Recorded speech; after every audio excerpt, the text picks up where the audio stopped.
Welcome, everybody, to the NFL Show on the Grueling Truth Sports Network. The NFL Show is brought to you by Replenishing Care and Technologies. Check them out at rcandt.com. Also, check out our newest sponsor, Manscaped. Use the promo code TGT20. I am your host for the NFL Show, Mike Goodpaster. Right now, I'd like to welcome in my co-host, Sam Teets. How you doing, Sam? I'm doing great, Mike. How about you? I've been better since we got demonetized by YouTube, bastards. But what the hell? So if you look in the chat box, you will see the GoFundMe page for the Grueling Truth. So make sure you check that out because there's no other way I can pay Sam. So we need to figure this out. So make sure you check out the GoFundMe page. But let's go ahead and let's talk a little football yesterday, Sam. And we had some interesting games. And maybe the most interesting to me was a game that I told you the Green Bay Packers would lose against the Tampa Bay Buccaneers. Tampa Bay, after being down 10-0, came back to win the game, and they won the game quite handily. And the defense for the Buccaneers is what really stood out to me. You had Bucs corner Jamel Dean, who squatted on a route, jumped the pass, got a pick six to get him back in the game at 10-7. But the guys that really stood out to me are Levante David, who I think is a perennial underrated linebacker. He wrecked the game the whole game with his Bash brother, Devin White. They are, I think, maybe the best off-the-ball linebacker duo in the NFL. They combined for 18 tackles, 5 for loss, 4 quarterback hits, 2.5 sacks. And the defense for the Bucs is what really stood out to me yesterday. Yeah, defense was phenomenal. You mentioned Levante David. This is a guy who should be, or if he wasn't a bigger market, I think he would be a perennial All-Pro. He hasn't, though, because he's been in Tampa Bay on a very bad team. He's been largely overlooked throughout his career. But Levante David is one of the best linebackers in football, and you also had Jason Pierre-Paul getting after Aaron Rodgers. He had a sack and a half yesterday and 3 quarterback hits. And, of course, Ndamukong Suh, who knows Aaron Rodgers quite well from his time in Detroit, got sacked as well. I mean, that's a dominant defensive front. We've talked to them basically for the last 6 months about how good they are defensively, at least on that front. And we saw a little bit of that secondary coming through the other day. And if they get that secondary playing at the same level as that defensive line, I mean, really, we could see possibly the most defensively dominant team in the NFL if they can do that consistently. Yeah, and Tom Brady did not look bad. Rob Gronkowski looked more like Rob Gronkowski again. I don't think he's got near the speed anymore. But if you look at this, I mean, Ronald Jones ran for 113 yards, and Ndamukong Suh actually looked like he wanted to play football. And I thought at the end of the half, when he hits Aaron Rodgers, he talks a little crap to him. I thought Rodgers was going to come out and make him look bad in the second half, and it just didn't happen. So does this tell us more about how good Tampa Bay is, or does it tell us maybe we overrated Green Bay a little bit? You know, I'd say more towards Green Bay because we just saw Tampa Bay lose to Chicago this past weekend. So I'm more towards the Tampa Bay side of things right now. I think they had issues with Devontae Adams returning from injuries, and he was not on the same page as Aaron Rodgers. They really couldn't run the ball whatsoever. So I think we're learning more about Green Bay than with Tampa Bay at this point. Although I do think we underrated Tampa Bay, specifically me, in the past week or two. At the same point, I think this is more about the Green Bay Packers than the Tampa Bay Buccaneers. You mean we got a mouse in our pocket? I told you Tampa Bay would win this game. I meant me. I was the one who underrated Tampa Bay, not you. Yeah, I mean, they scored 38 unanswered points. And I think when you look at the defense, the other thing is the offensive line, after looking really rough last week, looked a lot better this week. And with Gronk and the weapons, and I think this is the first time, Chris Godwin was there, the entire team was intact. And I think what we see here is a Tampa Bay team that is capable of winning the NFC, Sam. Oh, yeah, easily. I mean, they have that potential and they're healthy. And Tom Brady there, he didn't even have to throw for 200 yards. He did what he had to, though. He was efficient quarterback play, didn't turn the ball over whatsoever. And he just went out there and just rolled over the Green Bay Packers, who were a team that I thought was a top 3 team in the NFL going into the weekend. And they proved me obviously very wrong. All right, let's go to the Pittsburgh Steelers and the Cleveland Browns. The Cleveland Browns are, of course, as always, they're the Cleveland Browns. So even when you think that they're going to be good, they do this. But the thing that stood out to me is this. We've been waiting for Pittsburgh. I thought they may have the best defense in the NFL coming into this season. Even though they were 4-0 coming into this game, I don't think the defense would look near as good as I thought they would. And yesterday they did. They were aggressive. They were swarming.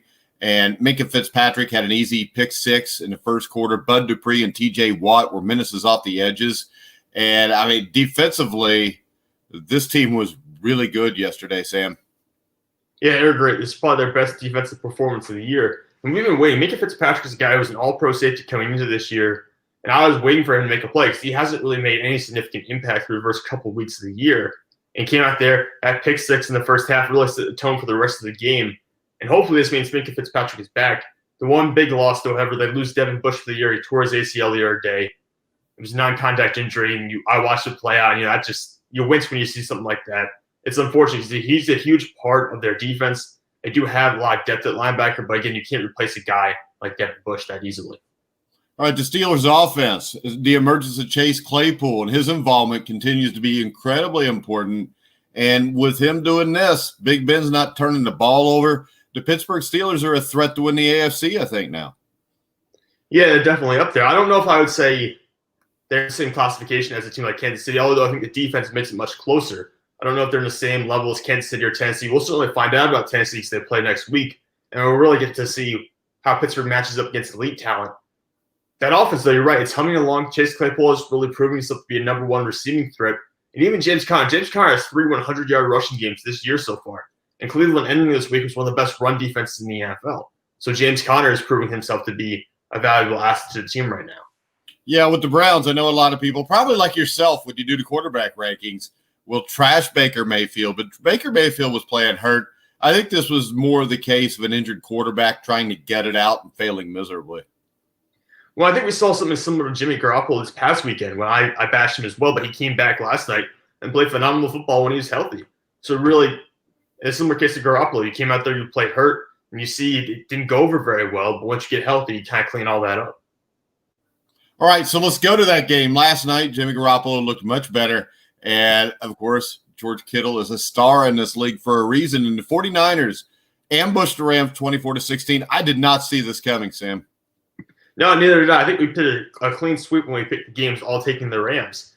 And the 49ers came out there. They've been beat up. They've been injured. They still obviously don't have Nick Bosa. He's out for the year. Richard Sherman hasn't come back yet. And yet that defense really kept the Rams in check. And Jimmy Garoppolo came out, possibly the worst game of his career, and threw for 3 touchdowns and 268 yards. I mean, it was a phenomenal performance by the 49ers. And really just an overall well-rounded game from them. They held the Rams to 16 points, and they put up 24 of their own and ended up winning that game. Now they're 3-3. Yeah, the big play to me was the pass to Cooper Kupp in the end zone that Kupp dropped, because I think that would have gave the Rams a chance in this game. I don't think it was necessarily Goff playing that poorly. I think what we did see is, and I know I've ripped him before, Kyle Shanahan, I think, had a great game plan to go in and play the Rams. McVay didn't have any answers, and I think the start of the game, the ease with what they went, which they went down and score behind Deebo Samuel and a lot of that. Raheem Mostert, as hard as he runs, I mean, the 49ers showed us that they are still a good football team. It's just the question is, can they overcome all of these injuries? Yeah, 3-3, they're not out of the playoff race. They still have a chance here. I mean, they pick up 2 more wins in a row. They go to 5-3. Suddenly, your playoff chances are looking up. It just comes down to being able to beat teams in your own division. If you can beat Seattle and split with them, or you can beat the Rams twice this year, that would go a long way to cementing yourself as a playoff team.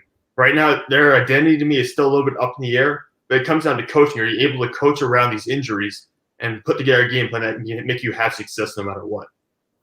All right, the Baltimore Ravens and the Philadelphia Eagles. The Ravens beat the Eagles 30-28. The Eagles, who are now 1-4-1, scrapped their way back into a seemingly dull affair. They scored 3 fourth-quarter touchdowns. They held the Ravens, who were 5-1, to field goals to turn a 17-0 deficit into a 2-point game.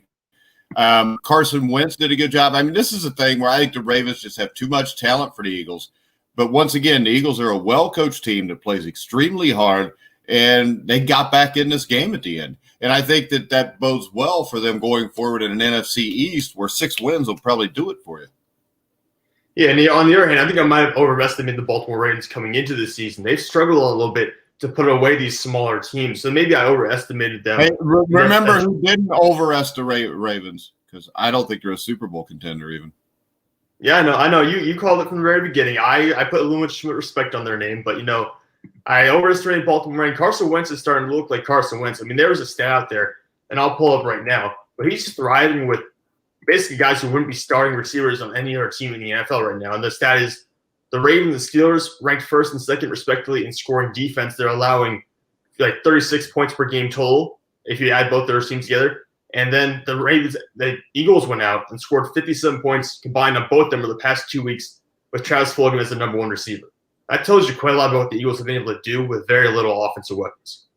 Yeah, and Lamar Jackson, they were stuck in the Philly mud, even though I don't know that there's mud ever in a football game anymore. But he completed 59% of his passes for 186 yards, one passing TD. I mean, when you look at the way he played, it's amazing that they scored 30 points. They basically just took advantage of good field position. And I just don't see it with Lamar Jackson. I think he's a very talented guy. I don't think he's a top 10 quarterback. I know everybody else loves him and started the year wanted to compare him to Patrick Mahomes. But this is what, almost for 3 straight weeks where he's been nothing special. He did run for 108 yards and a touchdown the other day, which is the only equalizing. Unfortunately, he's a quarterback. So go ahead. Yeah, he does pick up about 200, close to 300 total yards of offense there in that game against Philadelphia. At the same point, he's not looked elite, I'll say it that way. He's not looked like a top 5 guy. Let's do this, Sam. If I told you every game he's going to throw for 186 and he's going to run for 110, can they win a Super Bowl like that? Probably not. Not the way the defense is playing right now. Well, they can't win it because if you can't throw the ball down the field, you're going to lose at some point because you're going to play a fast defense at some point. I mean, let's face it. The Cincinnati Bengals last week held Lamar Jackson to 0 rush yards and under 200 passing yards. It's not like this is just when they play really good defenses. And I don't think Philadelphia, qualifies as being really good defensively. No, I agree with you there. The Philadelphia Eagles, their only strong suit really is the defensive front. They don't have great linebackers or even a great secondary at this point. All right, next up, Tom Brady proved why he should not have been. He was a lot better off in Tampa Bay yesterday. If you watch Denver and New England, the New England offense was atrocious. Cam Newton was back, but 76 rushing yards led the team, but that's about all he did. And this game shocked me just because it's the Broncos, and I think they're one of the worst teams in the NFL. But it really has to call into some questions with the Patriots and them going forward, Sam. Yeah, I thought the Patriots would have just been well coached enough to be able to survive this game, go out there and win.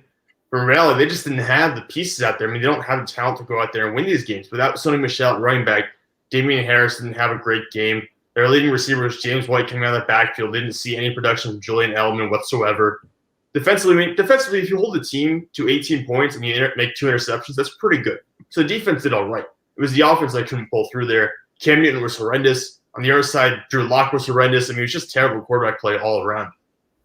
Well, the one thing we got to remember with New England is you do have guard Shaq Mason's out with a calf injury. Center James Ferentz is on the reserve COVID-19 list, whatever the hell that is.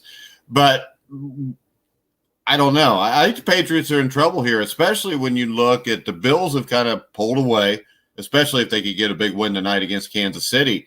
And Miami all of a sudden is 3-3 and look like they're a capable football team. Of course, the Patriots know they cannot finish last because the New York Jets are in their division. Yeah, they'll never finish last in there, but they're certainly looking like there's a chance they can end up in third spot. I still think they'll do better than Miami in the long run. They'll finish second in the division. It just comes down to whether they'll make the playoffs or not. All right, next up, the Chicago Bears with a small upset over the Carolina Panthers, 23-16. The Bears' defense was the best unit on the field again, and the Bears' defense is why, in the end, the Bears probably will be a playoff team. The Bears' offense is why the Bears probably won't win any playoff games. Yeah, you're right there. I mean, they're 5-1 right now. There's a high probability they'll make the playoffs. It would take a monumental collapse for them to miss it at this point. And really, you have to give all the credit to that defense. They played phenomenal this year, despite being hampered by a bad offense. They made Teddy Bridgewater look terrible after he had some couple of hot games. So right now, this Bears defense is proving that it's still maybe not this one of the statistically best in the league, but it's got the capability to impact games and get this crippled offense to win. Yeah, and this Panthers, offense was red hot coming into the game. They looked out of sync, and I think Matt Rule's squad will be kicking itself for missed opportunities for a few weeks off of this game. Not only did Carolina turn the ball over 3 times, it had to settle for 2 short chip shot field goals. They were 1 of 3 in the red zone. That was the difference in this game. And the thing you got to wonder is is this game different if Christian McCaffrey plays in it? And I think there's a decent chance it would have been a lot different. He's Mike Davis, who's a decent backup running back. He's a very quality backup back, but he's not the guy you usually want as your starter. 18 carries for 52 yards. That's 2.9 yards per attempt. And he also fumbled the ball away. So you throw in Christian McCaffrey there instead of Mike Davis. I think you're looking at a different outcome. All right, next up, the Tennessee Titans, 42 to Houston, Texas in 36 in overtime. I told you this was a trap game. I'm just glad that you talked me out of it this time. Yeah, I mean, I thought for a while there Houston was going to pull this one off. I thought for a minute Deshaun Jackson had Tennessee's number. But then the Titans drive down the field. Ryan Tannehill throws a touchdown pass to force overtime, and they get the ball first, and Derrick Henry just goes nuts like he usually does. So really, the Titans are an elite team, I think. They are trap games that can get mixed up every now and then.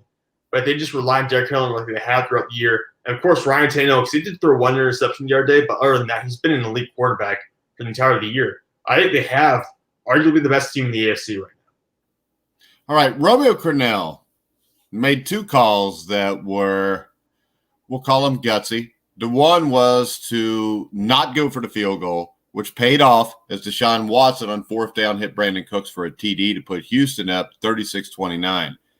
However, they needed only an extra point for an 8-point lead. He decides to go for two. I know what he's thinking there. I can win the game here. But to me, an 8-point lead is almost like you got to give up 2 touchdowns because you got to score a touchdown and you got to line up at the 3 and score. And the thing about that is this, the success rate's probably right around 50% on 2-point conversions.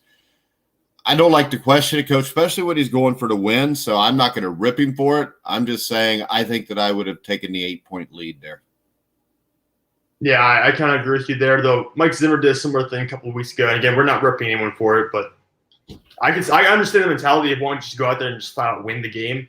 But to some degree, I think you have to put a little bit of faith in your defense there. Well, I think an 8-point lead, though, I mean, that's like I said, you got to get in the end zone twice. I think that's a lot to ask, especially with the game on the line. Now, the big story to me in this game is the interior of the Titans' offensive line. You know, center Ben Jones, guards Nate Davis, Roger Saffold. They mauled the Texans inside for running back Derrick Henry, 22 for 202. Tennessee's 5-0 right now. And I can tell you this, I know I made this proclamation about the Bills 2 weeks ago, but I think it's real possible here, especially if Tennessee's defense can come together a little bit. Tennessee is definitely a Super Bowl contender. Oh, yeah, they're up there. Like I just said, I think it could be the best team in the AFC. Now, what's going to hurt their offensive line is they lost Taylor Lewan for the year. I believe it was a torn ACL he suffered the other day. He's done for the year. So you lose your Pro Bowl left tackle. That's going to hurt you. At the same point, Derrick Henry's a monster. He has got speed and size that no one else can match right now in the NFL. Arguably the best running back so far this year. Maybe him and Alvin Kamara are up there. I think this is the best team in the AFC. I think it's by far the best team in the AFC based on how much they picked apart the Bills last week. And we'll see playing against Pittsburgh this coming weekend. We'll see how it plays out. You forgot to compliment Ryan Tannehill, too, who you hate. I had him in my top 3 of my quarterback power rankings this past week. I don't know what you keep saying this. Because for a long time you didn't. Oh, a long time I didn't know. A long time I thought he was just an assistant quarterback, but I disagree with that statement now. All right. Deshaun Watson was amazing in that game, too. He was. He really was. He'll be top 10 in my quarterback power rankings this week for sure. I mean, he was phenomenal. But this is what you expect from him every week. I mean, if he could do this every week, they would have had more wins by now. That's the problem. He has not been consistently great throughout the entire season. Yeah, but this is the thing. I think maybe that was a coaching thing. And I don't like Romeo Crennel, but sometimes it's just better to change if you've got a guy that has screwed everything up, because a lot of these guys will play hard for Romeo Crennel just to stick it to the guy who got fired. Yeah, and there were some feelings apparently that they were starting to lose Bill O'Brien. They were starting to get annoyed with Bill O'Brien being in the locker room. They didn't want him there anymore. So it certainly sounds like that might be the case in Houston. All right, the Colts, of course, overcame a 21-0 first half deficit to the Cincinnati Bengals. And, I mean, Phillip Rivers played really well, but it's against the Bengals. So just playing the Bengals will make you 10 years younger in and of itself. I think what we saw here was a Bengals team that came out in the first quarter. They had a really good game plan. They got up 21-0. And then since they've got a 12-year-old head coach and an incompetent coaching staff, they got out-coached the rest of the way, and they lost the game. And yeah, they really looked like they didn't have anything or any plan going into the second half. They scored 3 points the entirety the last 2 quarters, they just got out coached, they got outplayed. And I mean, there were guys out there who were playing well. Like T. Higgins had a very good game. I don't think Joe Burrow played that poorly, even though he didn't throw for a touchdown. They had Indianapolis dead to rights in the first half, and then it just all came crumbling down. And like you said, Philip Rivers, he had a great. This is by far his best game of the year, I think. And it's just unfortunate. You could contain Philip Rivers even a little bit more, you win that game. Well, and the thing is, this A.J. Green finally played like A.J. Green. He had 8 catches for 96 yards. He made several big catches on third down that extended drives.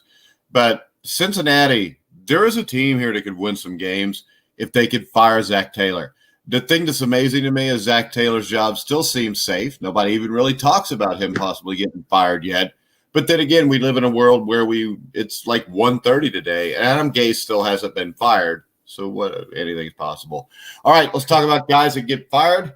Mike Zimmer lost to Atlanta 40-23. And the story of this game was Matt Ryan and Julio Jones, as most Atlanta Falcon games are. Raheem Morris took over for Dan Quinn. And, Dan Quinn's got to be thinking, damn, Raheem Morris won a game with my team. So when we look at this, I think these are two teams that will probably have different head coaches at the start of next year. I'm hoping that maybe Mike Zimmer ends up in Cincinnati because I think he's a good football coach. I just think sometimes you've overstayed your welcome somewhere. But this game was a mess. Kirk Cousins sucks, and they should have never gave him that much money. But I'll tell you what, Justin Jefferson is a bad dude. Now, Justin Jefferson and CeeDee Lamb, they're already star receivers at this NFL level. And we talked about this wide receiver class coming into the draft. And so far, those two guys, they've impressed. Yeah, Claypool is playing fairly well. T. Higgins had a big game the other day. Some really good receivers in this young class. But you're right. I mean, this is got to be the end of the line of Kirk Cousins if he keeps going at this rate. You got to find a way to get out from underneath his contract or get him off the roster if he continues throwing. I mean, this is his second 3-interception game of the year. I think the single season interception record for him is 13. He's already at like 11. You have to figure out what the heck's going on here because you have weapons. I mean, Dalvin Cook didn't play. But when he's healthy, you would have Kirk Cousins, Dalvin Cook, Justin Jefferson, and Adam Thielen. I don't know how you can have all that crumble so quickly. And of course, the defense is old. The defense is having trouble. But they just got destroyed by the winless Atlanta Falcons. There have to be significant changes here moving forward. All right, next up, the Detroit Lions, 34, Jacksonville Jaguars, 16. I think these are two teams that will have new coaches by the start of next year. Also, DeAndre Swift, though, looked like what the Lions thought he would look like all year. 14 carries, 116 yards. Matthew Stafford, 223, touchdown, interception. Played all right, but he's playing against the Jaguars. It's not like you got to be awesome. And the Jaguars were terrible. And Gardner Minshew, though, I don't think has played that bad. When you got to consider what he's dealing with, he was 25 of 44, 243 yards. This team never just could gain any momentum in this game. And I think this game turned out to be what we thought it would be. Yeah, it'd be interesting to see Gardner Minshew on a competitive football team, see how it plays out. Or even on a team where he just has to be a game manager. I'd be interested to see how that would play out. And we could see him in a new place moving forward because Jacksonville certainly is not going to end up winning a lot of games this year. As for Detroit, yeah, DeAndre Swift was huge for them. I think they're hoping he plays like that more consistently. They can move Adrian Peters into a backup role and start using Swift more often. But I heard going into the game that Matt Patricia's job was potentially on the line if they had lost this game to Jacksonville. Supposedly he might have been fired. I don't know. They won the game, but I still think he should be fired here before the end of the year. All right, next up, the Miami Dolphins played Adam Gase and the New York Jets. Dolphins win 24-0. Ryan Fitzpatrick, 18-27, 191, 3 touchdowns, 2 interceptions. Plus, Tua even got in and took some snaps. This team's 3-3. I think they're still a year or two away. But Adam Shaheen, or whatever the hell his name is, the tight end, Myles Gaskin, Matt Breida, Jakeem Grant, Preston Williams, these guys have got some players. And, man, I got to start thinking, if I'm 3-3 right now, I know Fitzpatrick's played all right, but it's not like he's been lights out. I mean, he threw 2 picks yesterday against the freaking Jets. Is there ever a point where you think, we got a chance to actually make the playoffs and just see what Tua can do? But the argument would be Ryan Fitzpatrick's got us this far. Should we stick with him and see if we make the playoffs? That would be the counter argument. I'm not saying I agree with that personally. Yeah, see, that's the thing. I think this, when you look at it, teams the Dolphins have beat for the most part, not great football teams. He played well against the 49ers last week. He wasn't great yesterday against the Jets. I just think this, if I get to the playoffs, I'd like to win some playoff games also. So maybe Ryan Fitzpatrick. I mean, how many times has Ryan Fitzpatrick taken a team to the playoffs in his 47-year NFL career? I mean, the last time I think the Jets got there maybe one time with him. That's the last time I can remember. I don't know. I think they might have got there because he played the last game or two and they were already going to get in. But I don't know. I still would like to see what Tua could do with this team because I think this team, if Tua's the real deal, could all of a sudden really be a contender. Yeah, I just don't think they're a contender with Tannehill. I think they're a contender to be 8-8, and maybe that gets the last playoff spot. But with Tua, maybe you'll go 5-11, but maybe you go 10-6. Because you know what Ryan Fitzpatrick is at this point. You want to test the ceiling on Tua. And really, I thought they should have played him earlier in the year. But if they're going to start having these blowout wins against these bad teams, I would have liked to have seen him in by halftime potentially, just because I want to see what he is. I think the team needs to test out and find out what they really have in Tua right now. All right, next up, the New York Football Giants got their first win 2019 over the Washington Football Team. You know, last year, late last December, these teams squared off in what was affectionately billed as the Chase Young Bowl. I guess this one could be the Trevor Lawrence Bowl because they're both going for him. Both of them are going hard for him, too. The Giants win a shootout in overtime. A 2-point conversion failed for the Washington Football Team at the end of the game. Kyle Allen wasn't terrible, but I'm almost to the point where I look at Kyle Allen and Alex Smith and think, why in the hell don't you just let Dwayne Haskins, play the rest of the season and maybe you'll get better? I think that's the argument some people have been making for the past couple of weeks because you kind of know what Kyle Allen is and Alex Smith. He's been out of football for almost 2 years. It's going to take a while for him to get back in. So that's why some people were saying, should you really trade or bench Dwayne Haskins this early? I feel like we kind of already know Dwayne Haskins is going to have a low ceiling, though. I mean, Washington, New York, these teams are just so bad. They have some good pieces. The defensive front in Washington is nice, even though they only sacked Daniel Jones once. Last time it was Ryan Kerrigan, probably the oldest player along that defensive line to begin with. And New York, again, a good defensive front as well, but it's just the offenses of both these teams are so bad. All right, Sam, who do you like tonight, Bills or Chiefs? See if you changed your mind since Monday. No, I still really like the Chiefs. I mean, the Bills, we saw issues with both these teams last weekend when they both lost the game. If I have to pick between Josh Allen and Patrick Mahomes, I'm going to take Patrick Mahomes still because I've seen him win the big games. Josh Allen has had some comebacks, I guess you could say, but against weaker competition. I'm sticking with the known factor. I'm sticking with Patrick Mahomes. They did have a comeback win against the Rams. They're not real weak. No, that's fair. I mean, that's fair. I'm not saying they were all against bad teams, but they did take them to the playoffs last year and win 10 games. That's true, and they lost badly in that playoff game. They did? They lost 19-16. Yeah, but Josh Allen played terribly. I mean, Bill O'Brien was trying to lose that game. Bill O'Brien was. Yeah, I mean, come on. Give him a break. He was playing against the legendary Bill O'Brien. That's right. I forgot. I'm sorry. I forgot it was Bill O'Brien from the New England Patriots coaching the Houston Texans. How could you ever expect Josh Allen to perform well? Now, I think he's a good quarterback. I reversed my saying. I said early in the year that he was never going to be a star quarterback. I thought he was going to be out of the league in a couple of years. Clearly, I was wrong about that. He's a good quarterback. I just stick with Patrick Mahomes through this. All right, Cardinals Cowboys tonight.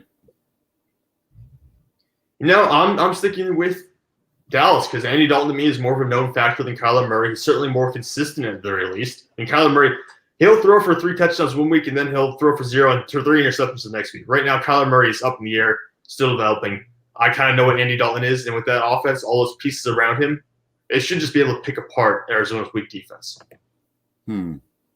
That's really interesting because now you like them more because they got Andy Dalton. I don't think you ever picked the Cowboys before.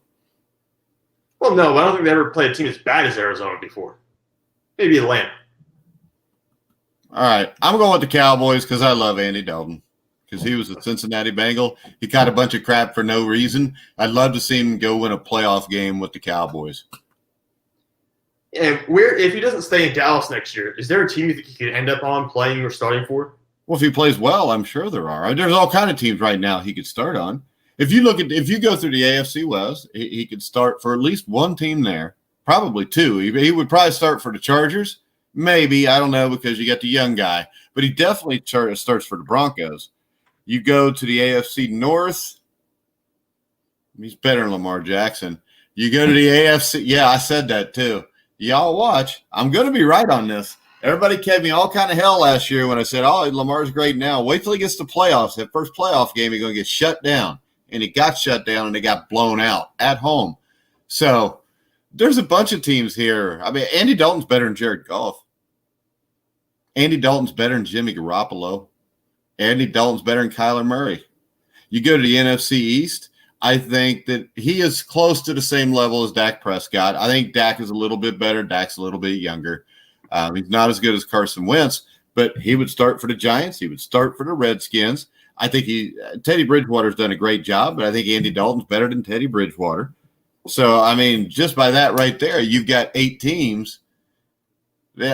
He's better than what they got in Chicago. He's better than what they got in Detroit. He's better than what they got in Minnesota.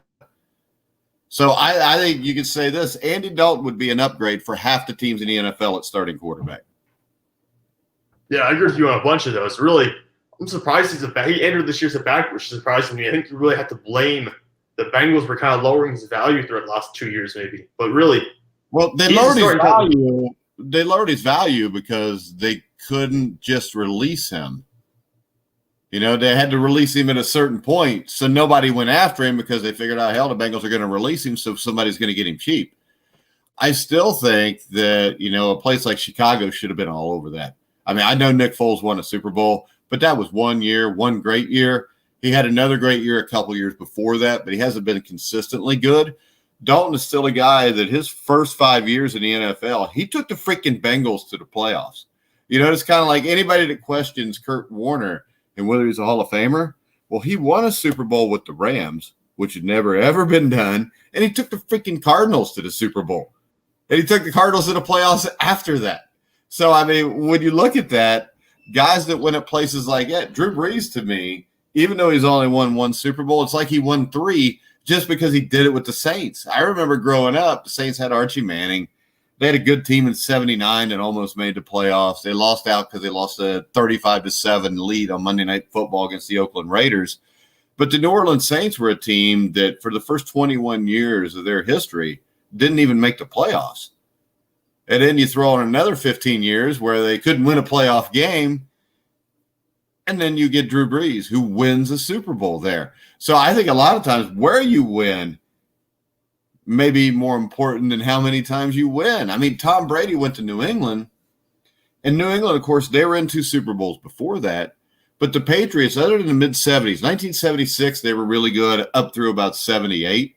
But when you look at the Patriots organization from 1980 through till Bill Parcells got there in 94, they were an absolute mess. You know, when I was growing up, if you would have said the Patriots are going to win a Super Bowl someday, just one, or the Saints were going to win a Super Bowl, just one, it would have been considered insane. You know, so I think what they did there, so Andy Dalton taking the Bengals to the playoffs 5 straight years is nothing short of miraculous. And remember this about Andy Dalton. 2015, the Bengals were sitting as the 1 or the 2 seed when he got hurt.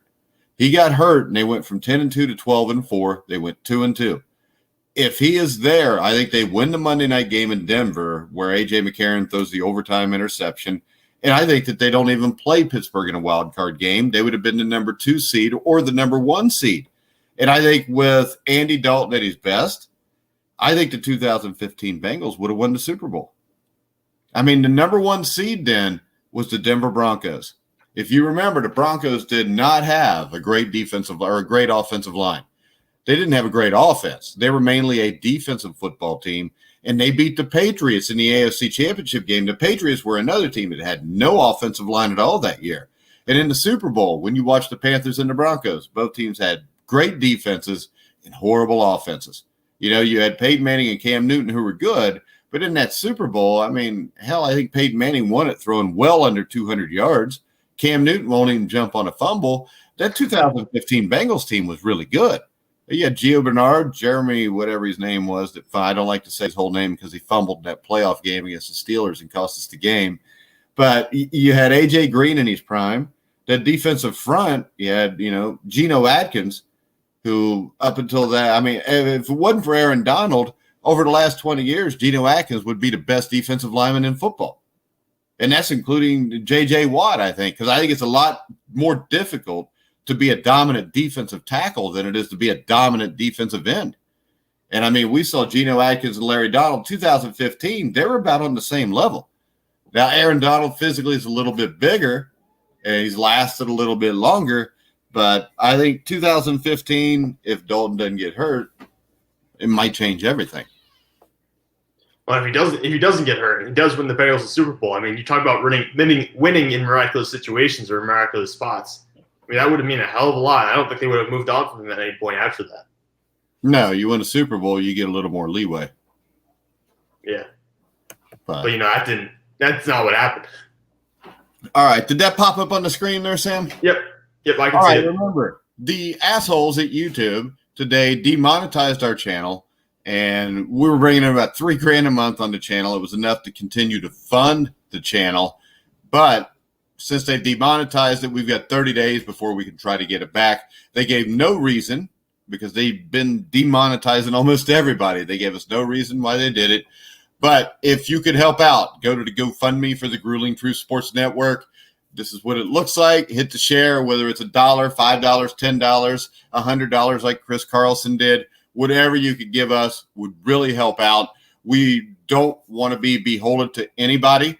And you can also help us out if you don't have any money. Just share this to your Facebook, your Twitter, your Instagram, wherever, to try to help us out. And also another way you can help us out, if you go to Manscaped, use the promo code TGT20. We're really not going to push that until me and Sam's manscaping stuff arrives. And then, Sam, if anybody will, this is the thing, Sam, I think you'll be good with this.